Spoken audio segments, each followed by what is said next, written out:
Greetings, friends. My name is Pavlo Shtelmach, and today we'll look into the key news of this day. Donald Trump has secured victory in the president elections in the United States. Most of the votes were in favor of the Republican candidate, and world leaders already congratulate him on the victory, including Ukrainian President Zelensky.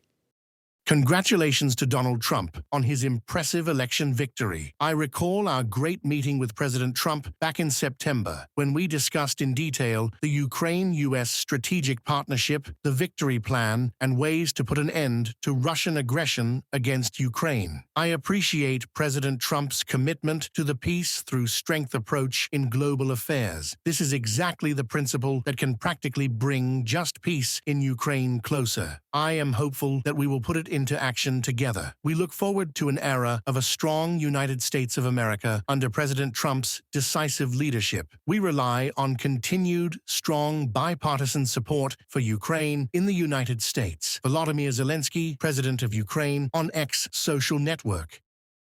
This marks a new period in the American history. He becomes the first former president to return to the White House in more than 130 years. Claiming victory at a rally in Florida on Wednesday morning, Trump told supporters that he would usher a new golden age for America.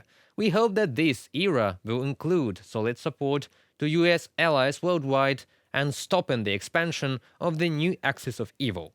In what would be a major boost for a Trump presidency, Republicans have won control of the Senate after wrestling 2 seats in West Virginia and Ohio from the Democrats and seeing off a competitive challenger in Texas.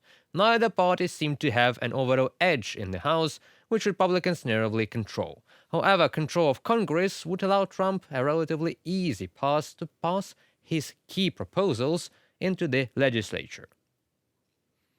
We still have to see what the U.S. foreign policy will be after this major change in the government, but let us be optimistic and hope for the best for all of us.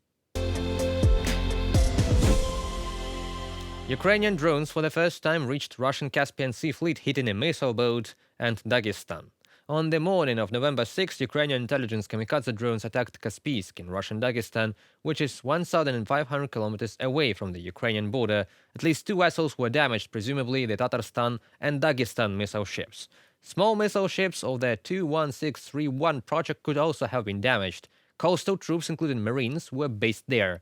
The attacked flotilla launched missile strikes against Ukraine, and the 177th Marine Regiment took part in battles in Kherson and Zaporizhia regions. Ukraine's operation also caused the airport in Makhachkala to suspend operations. Also, we are hearing that Ukraine soon will be able to produce long-range missiles of its own and won't be restricted in the use of them.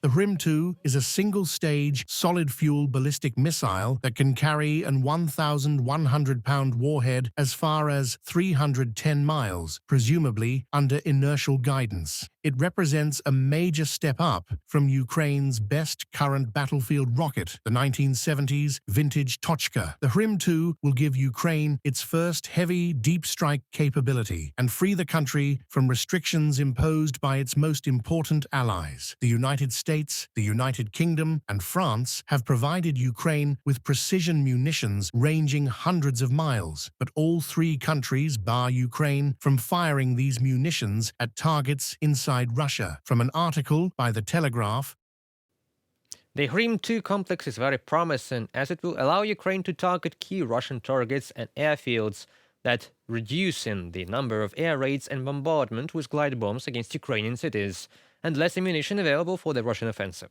The numerous Russian assault will not stop imminently, but that will certainly be an important strike in the long run to cut off Russia's ability to wage war.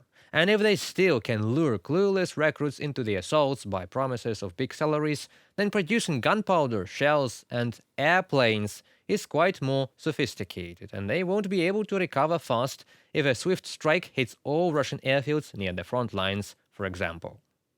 And that's all for today. Be sure to like and subscribe to our UATV channel, as it is your support that matters for us. Have a nice day and goodbye.